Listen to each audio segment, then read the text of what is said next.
Got Susan Stimpson on the line for Lieutenant Governor. The establishment trying to kill conventions. Did you hear about this? I hadn't heard about it until she sent it out. This is what's going on in the General Assembly. It is fascinating to look behind the scenes, see who's actually behind the green curtain. Susan Stimpson will be with us right after this.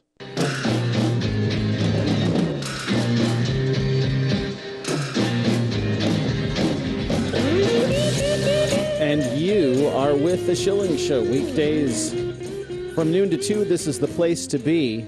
We are unbridled here. We use our time responsibly, but we do say very, very strong things in response to strong statements that are wrapped up in nice little packages with little pink bows on them. Hey, we'll always be a free nation. Just trust me. Yeah, right. Wasn't born yesterday.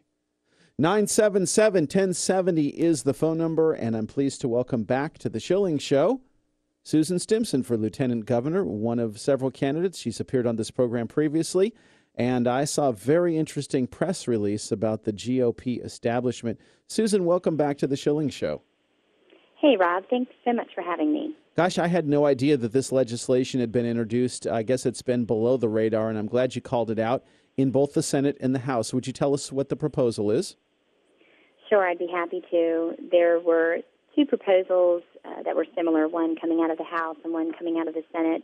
House Bill 2208 and then Senate Bill 1260, that were bills that were proposing basically the practical effect of banning party conventions under the guise of ensuring that military members would be able to participate in the process. And I saw this legislation, and I was very concerned about it, and I wanted to issue a statement so that people would be aware that the government was seeking to intrude on, a party process, and it's just not an area where I think the government has any business being.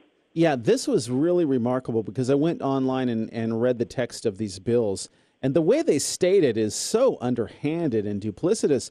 I mean, they could have just said we're banning conventions because that's exactly what they want to do. But instead, it was like, that we will not allow any process used that will disenfranchise military members. And that's the way they stated it. The practical effect is no more conventions. And why do you think it was? I mean, maybe the answer is obvious, but why do you think it was they didn't just come right out and say everything has to be a primary? Well, it was clever, certainly. But anytime you are unhappy with your circumstance, and your response is to adjust your principles to the circumstance, then you're going to have a problem.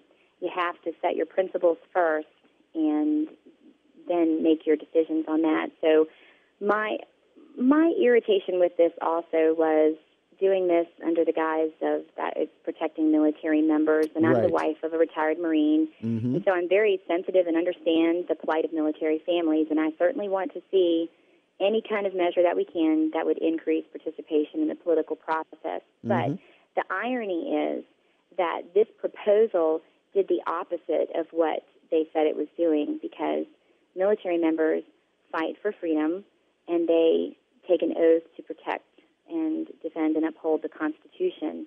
And by limiting the way that parties can set up their nominating process, that's taking away freedom from the people to choose the nominating process that they want.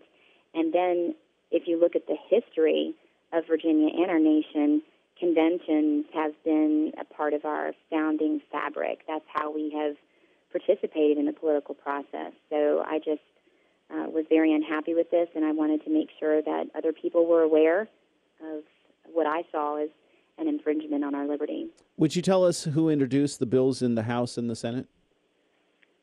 I believe in the House it was Cosgrove, and in the Senate I think it was Wagner.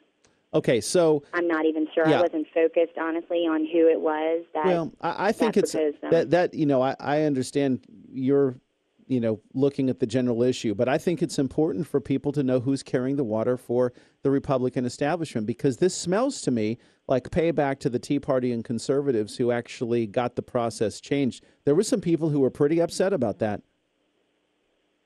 The more involved I am in this in particular this election that's coming up as I am running for lieutenant governor, the more I am appreciating the grassroots. And I've been involved in grassroots for over 15 years, but I am having the opportunity of just meeting some very hardworking and principled people who just want to be a part of the process, and they're showing up.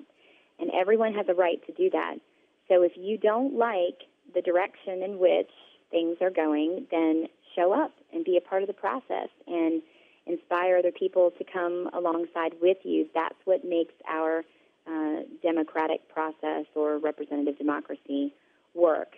And I just feel very strongly that it's just a principle that needs to be protected. It's just our freedom to choose, what we think is best for ourselves and for our family, and freedom in this political process.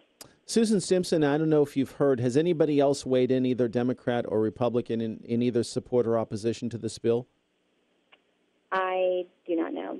All I know is that our campaign is going to be very vocal on issues like this.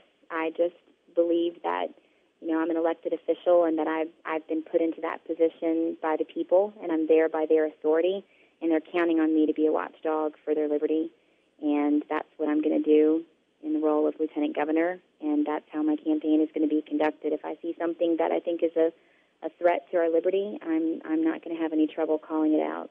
Would you give us the bill numbers just in case people want to pursue this with their own legislator? It's House Bill 2208 and Senate Bill 1260. And again, these bills would effectively ban parties from having conventions and force everybody to have primaries.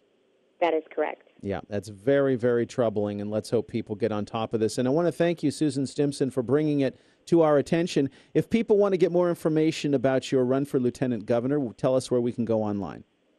You can go to www.susanstimpson.com. Okay, terrific. Thanks for joining us, and thanks for speaking out on these issues. I didn't hear anybody else reference it, and it might have gone completely under my radar. Thank you very much, Susan. You're welcome, Rob. Have a great day. Nice talking with you once again.